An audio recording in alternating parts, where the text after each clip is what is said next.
Assalamualaikum warahmatullahi wabarakatuh. Yang terhormat Ibu Deli Noviani selaku dosen pengampu strategi operasi kelas B. Saya Nabila Rosa Anggun Pitaloka, NPM 2001 2010 195. Di sini saya akan menjelaskan tentang proses strategi operasi perumusan. Adapun yang akan saya bahas kali ini, yang pertama ada pengertian perumusan strategi, yang kedua ada peran keselarasan, dan yang ketiga ada arah keselarasan, keempat ada analisis formulasi, dan yang terakhir ada tantangan dalam perumusan strategi. Yang pertama, apa itu perumusan strategi operasi? Proses perumusan strategi operasi berkaitan dengan bagaimana menyelaraskan kebutuhan pasar dengan sumber daya operasi dalam jangka panjang. Nah, pengertiannya, perumusan strategi merupakan proses praktis untuk mengartikulasikan berbagai tujuan dan keputusan yang membentuk strategi. Hal-hal yang berkaitan dengan proses perumusan strategi, yaitu sebuah proses yang secara formal menyelaraskan tujuan strategi organisasi total, biasanya strategi bisnis, untuk tujuan tingkat sumber daya.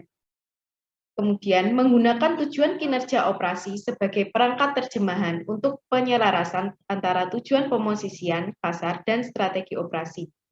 Dengan kata lain, merumuskan strategi operasi pada dasarnya adalah tentang cara yang berbeda untuk menyelaraskan rencana, kegiatan, dan tujuan. Yang kedua ada keselarasan. Peran keselarasan. Ketika keselarasan tercapai, pelanggan perusahaan tidak membutuhkan atau mengharapkan tingkat kinerja operasi yang tidak dapat dipasoknya.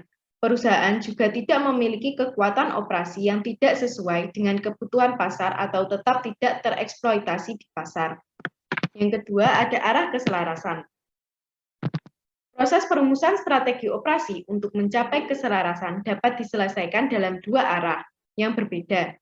Paling umum, perusahaan mulai dengan persyaratan pasar mereka dan kemudian menyelaraskan sumber daya untuk mencocokkannya.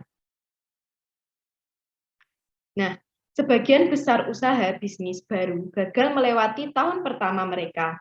Penjelasan yang jelas bahwa perusahaan gagal untuk menyesuaikan kebutuhan pasar dan sumber daya operasi. Karena terlalu mudah untuk salah menafsirkan kebutuhan pelanggan atau gagal untuk mengembangkan kemampuan operasional mereka. Karena itu, menjaga keselarasan adalah strategi yang dibentuk berulang kali dari waktu ke waktu untuk memperhitungkan perubahan baik dalam sumber daya operasi dan kebutuhan pasar. Ada 3 siklus organisasi dalam mempertahankan keselarasan dari waktu ke waktu. Yang pertama ada siklus lambat, perusahaan memiliki produk dengan kesulitan tinggi untuk diduplikasi. Yang kedua ada siklus standar, perusahaan memiliki kemudahan untuk ditiru serta memiliki tekanan sumber daya yang lebih tinggi. Dan yang ketiga ada siklus cepat, perusahaan memiliki tekanan peniruan yang sangat tinggi. Selanjutnya, saya akan menjelaskan tentang analisis untuk formulasi. Bagaimanapun perumusan didekati, kemungkinan akan memerlukan beberapa analisis yang signifikan dan dua bidang utama analisis tersebut menyangkut pasar dan sumber daya operasional.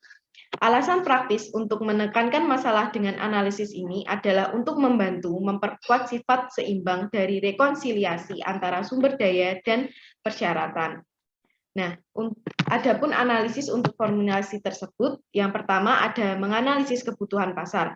Sebelum membuat atau menciptakan sebuah produk, sebaiknya perusahaan harus mengetahui dan melakukan pengamatan mengenai kebutuhan yang paling banyak diperlukan oleh pasar atau konsumen perusahaan.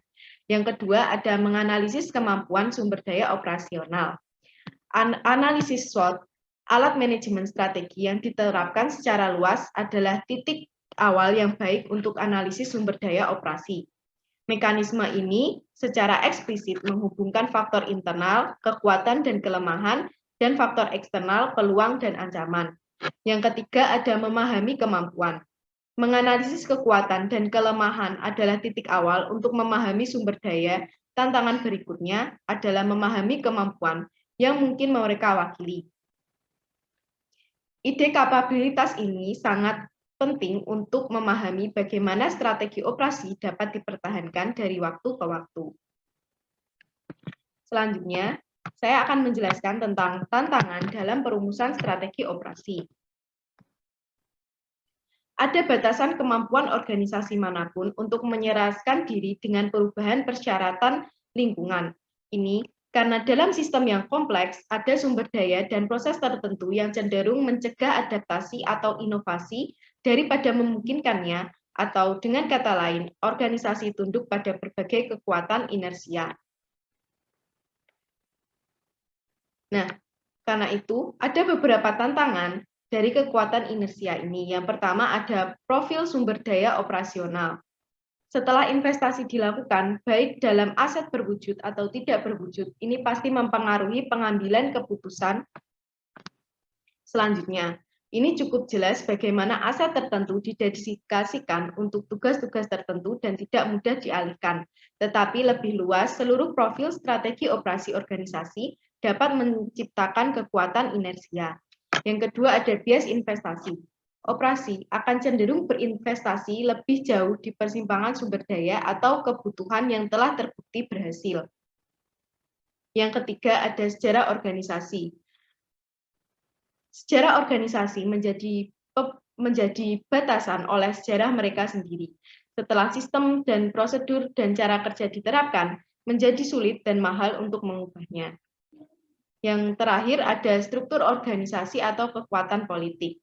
Seringkali diabaikan dalam diskusi rasional manajemen operasi. Kekuatan politik memiliki pengaruh yang sangat besar dalam semua operasi. Ada manajer individu dan kelompok berpengaruh yang bersaing untuk mendapatkan sumber daya dengan prioritas, pendapatan, dan nilai yang berbeda. Selanjutnya, saya akan membahas tentang contoh studi kasus perumusan strategi operasi. Saya mengambil studi kasus dari PT Tirta Mumbul Jaya Abadi. PT Tirta Mumbul Jaya Abadi Singaraja merupakan salah satu perusahaan lokal di Bali yang bergerak dalam bidang minuman, yaitu air minum dalam kemasan. Perusahaan tersebut memproduksi air minum dengan merek Yah Buleleng. Munculnya beragam produk AMDK baik yang datang dari luar Bali maupun dari Bali mengakibatkan meningkatnya persaingan bisnis pada industri AMDK di Bali. PT Tirta Mumbul Jaya Abadi Singaraja dituntut mampu untuk menyusun strategi, bersaing, dan bertahan di masa mendatang. Perusahaan harus mampu mengidentifikasi kekuatan dan kelemahan internal perusahaan serta peluang dan ancaman yang datang dari lingkungan eksternal perusahaan. Perusahaan diharapkan mampu mengoptimalkan kekuatan dan peluang serta meminimalisir kelemahan dan ancaman yang dihadapi. Nah,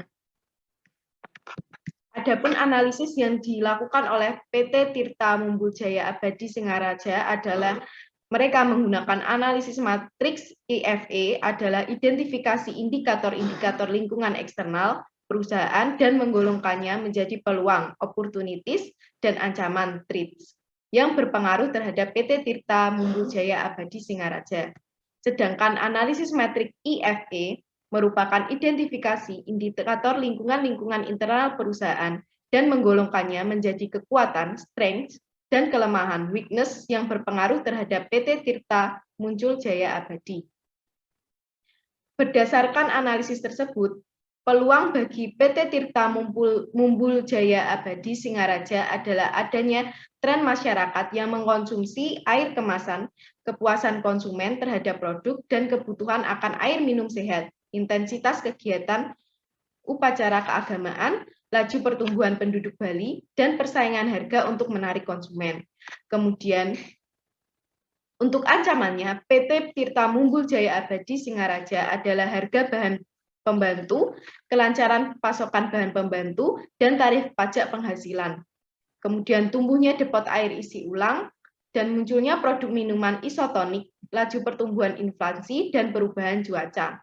Ancaman-ancaman tersebut harus bisa diantisipasi oleh perusahaan agar tetap bisa bertahan dan bersaing di industri AMDK. Kemudian ada kekuatan. Kekuatan bagi PT Tirta Mumbul Jaya Abadi Singaraja adalah kualitas produk. Kualitas bahan baku air yang digunakan, kedekatan lokasi pabrik dengan bahan baku air, dan kelengkapan laboratorium uji, dan tingkat kemangkiran karyawan. Kemudian, yang terakhir ada kelemahan bagi PT Tirta Mumbul Jaya Abadi Singaraja adalah optimalisasi kapasitas produksi, margin laba, keefektifan promosi, keterbatasan luas lahan untuk pengembangan pabrik dan jaringan distribusi, keterbatasan armada kendaraan distribusi, dan yang terakhir ada keterbatasan kapasitas gudang. Demikian penjelasan yang dapat saya jelaskan. Bila ada salah kata, mohon maaf. Wassalamualaikum warahmatullahi wabarakatuh.